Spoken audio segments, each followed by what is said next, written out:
my channel and welcome back to one more haul video. So నేనైతే కొత్తగా కొన్ని utensils తీసుకున్నాను కుకింగ్ కోసం. సో వాటి రివ్యూ అయితే చూసేద్దాం. లేట్ చేయకుండా let's get into the video. First of all ఏంటంటే ఇంట్లో ఉన్న అల్యూమినియం కడాయిలు గానీ అల్యూమినియం గిన్నెలు గానీ మొత్తం అయితే తీసేసాను. ఎందుకంటే మనం కుక్ చేసేటప్పుడు అల్యూమినియం అనేది ఫుడ్ లో కలుస్తుంది. సో అది హెల్త్ కి మంచిది కాదు, మెయిన్లీ విత్ అసిడిక్ ఫుడ్స్. ముందైతే ఇంట్లో ఉన్న అల్యూమినియం అని మాక్సిమం అవాయిడ్ చేయండి. అయితే అల్యూమినియం తో పాటు నాన్ స్టిక్ కూడా మొత్తం తీసేసాను అనమాట. ఎందుకంటే నాన్ స్టిక్ అనేది మనకి ఈజీగా దొరుకుతుంది అండ్ ఈజీగా మనకి వండుకునేటప్పుడు కింద అడుగు అయితే ఉండదు. సో దానివల్ల మనకి బాగుంది కదా అని చెప్పి మనం అందరం నాన్ స్టిక్ వాడతాం. కానీ దానిపైన ఉన్న కెమికల్ అనేది PFO అయితే తయారు చేయబడుతుంది. ఆ లేయర్ మనం వాడే కొద్దీ అది ఈ విధంగా స్క్రాచ్ అయిపోయి పాడైపోతుంది అనమాట. సో ఇలా పోయినప్పుడు ఆ కెమికల్ అనేది రిలీజ్ అయ్యి ఫుడ్ లో అయితే కలుస్తుంది. సో అదైతే హెల్త్ కి అస్సలు మంచిది కాదు. మాక్సిమం ఇంట్లో ఉన్న నాన్ స్టిక్ అన్ని అవాయిడ్ చేయండి. ఎందుకంటే కుక్ చేసేటప్పుడు ఈజీగానే ఉంటుంది, బట్ హెల్త్ కి అయితే అస్సలు మంచిది కాదు. సో నేనైతే స్టెయిన్లెస్ స్టీల్ అండ్ ఇంకా క్యాస్ట్ ఐరన్ అయితే ప్రిఫర్ చేస్తాను. స్టెయిన్లెస్ స్టీల్ అనేది non reactive and durable material. ఇందులో ఉన్న కెమికల్ ఫుడ్ తో అయితే కలవదు అండ్ ఆల్సో అది హెల్త్ కి కూడా మంచిది అనమాట. సో స్టెయిన్లెస్ స్టీల్ అండ్ ఇంకా క్యాస్ట్ ఐరన్ అయితే తీసుకున్నాను. సో వాటి రివ్యూస్ అయితే చూసేద్దాం.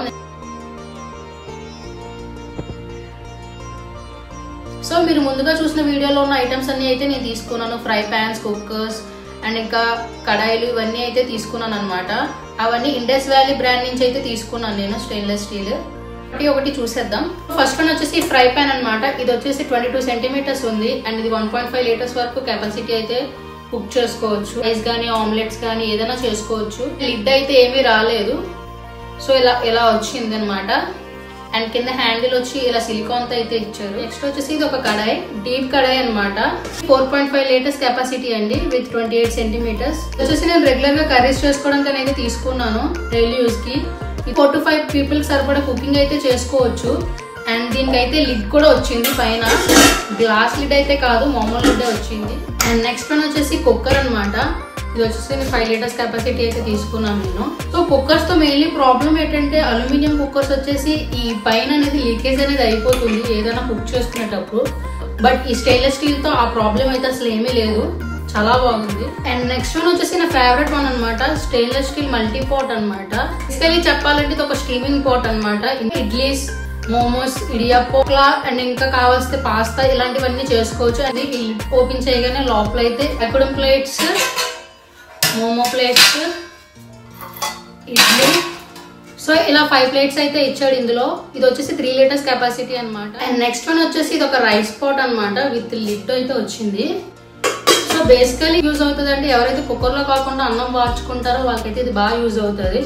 ఎందుకంటే ఇది మనం పైన సపరేట్ గా జిప్పులు కానీ ఏమైనా ప్లేట్స్ కానీ యూజ్ చేయ అవసరం లేదు వార్చుకునేటప్పుడు. ఈ ఫ్రంట్ అయితే హోల్స్ అయ్యి వస్తాయి అనమాట. సో వాటర్ అనేది డైరెక్ట్ గా డ్రైన్ అయిపోతుంది. సో లాకబుల్ కూడా, పై క్యాప్ ఏమైనా కింద పడిపోతుంది, వాటర్ అనేది ఒలిగిపోద్దని మీరైతే వరి అవసరం లేదు. ఎందుకంటే ఇది లాకబుల్. ఈ హ్యాండిల్స్ దగ్గర లాక్ చేసుకుని ఇలా ఉంచుకుంటే క్యాప్ అనేది పడదనమాట. సో ఇక్కడ చూస్తున్నారు కదా మీరు, ఇది ఇలా లాక్ చేసుకొని ఇలా పట్టుకొని ఇలా చేసుకోవచ్చు. క్యాప్ అనేది అయితే పడదు. సో ఇందులో ఇంకా ఓన్లీ రైసే కాదు, పాస్తా, నూడిల్స్ ఏదైనా చేసుకోవచ్చు. సో ఏవైతే వాటర్ డ్రైన్ చేస్తామో అలాంటివన్నీ యూజ్ చేసుకోవచ్చు ఈ పాట్ లో. అండ్ నెక్స్ట్ ఇది వచ్చేసి టీ ప్యాన్ అనమాట, 1 లీటర్ కెపాసిటీ. చాలా చిన్నదనమాట. ఇందులో మనం టీ, కాఫీస్ ఇలాంటివి ఏమైనా చేసుకోవచ్చు అని తీసుకున్నాను నేను. పైన లిడ్ కూడా వచ్చింది అనమాట విత్ సిలికాన్ హోల్డ్ తో. సో ఇదైతే చాలా చిన్నదనమాట. మీకు మాక్సిమం టీస్ కి అండ్ ఇంకా మిల్క్ బాయిల్ చేసుకోవడానికి అయితే బాగా యూజ్ అవుతుంది. స్టెయిన్లెస్ స్టీల్ అయితే అన్ని అయిపోయాయి. ఇప్పుడు క్యాస్ట్ ఐరన్ చూసేద్దాం. ఫస్ట్ వన్ వచ్చేసి ఈ దోశ పెనం అనమాట. ఇది మనం సీజనింగ్ అయితే చేసుకోవాలి. మెయింటెనెన్స్ అనేది చాలా ఎక్కువ అనమాట. క్యాస్ట్ ఐరన్ అనేది ప్రతిదీ మెయింటెనెన్స్ చేస్తేనే బాగుంటుంది. ఇది వచ్చేసి 11.8 ఇంచెస్ తవ్వ అండ్ 2.8 kgs అయితే బరువు ఉంది. చాలా అంటే చాలా వెయిట్ ఎక్కువ ఉంది ఇది. ఈ దోశ పెనం అనేది మనం రెగ్యులర్ గా వాష్ చేయకూడదు. రెగ్యులర్ గా యూజ్ చేసుకునేటప్పుడు ఒక టిష్యూ తీసుకొని పైన క్లీన్ చేసుకొని ఆయిల్ అప్లై చేసి పక్కన పెట్టేస్తే సరిపోతుంది. ఎక్కువ వాష్ చేసినా లేదంటే సరిగ్గా వాష్ చేయకపోయినా ఈ వాటర్ అనేది అబ్జర్వ్ చేసుకుంటది అనమాట. సో దానివల్ల ఈ క్యాస్ట్ ఐరన్ అనేది రస్ట్ అయితే ఎక్కువ పట్టేస్తుంది అనమాట. క్యాస్ట్ ఐరన్ పట్టుకోవడానికి సిలికాన్ హ్యాండిల్స్ అయితే ఇచ్చారనమాట. సీజనింగ్ ఎలా చేసుకోవాలనేది నేను వేరే వీడియోలో అయితే చేసి చూపిస్తాను మీకు. వచ్చేసి ఈ తడక అనమాట, పోపు వేసుకోవడానికి అని తీసుకున్నాను విత్ వుడెన్ హ్యాండిల్ అయితే వచ్చేసింది. ఇది వచ్చేసి 16.4 సెంటీమీటర్స్ అనమాట, చాలా చిన్నది. జస్ట్ ఫర్ రెగ్యులర్ యూజ్ గా పోపు వేసుకోవడానికి ఇలాంటికైతే యూజ్ చేసుకోవచ్చు. క్యాస్ట్ ఐరన్ రెండే తీసుకున్నాను ఎందుకంటే మెయింటెనెన్స్ అనేది ఎక్కువ ఉంటుంది అండ్ బేగా రస్ట్ పట్టే ఛాన్స్ ఉంది కాబట్టి. సో మీకు ఎవరికైనా క్యాస్ట్ ఐరన్ లో కావాలి అనుకుంటే కడాయి, ఫ్రై ప్యాన్స్ ఇవి కూడా ఉన్నాయి.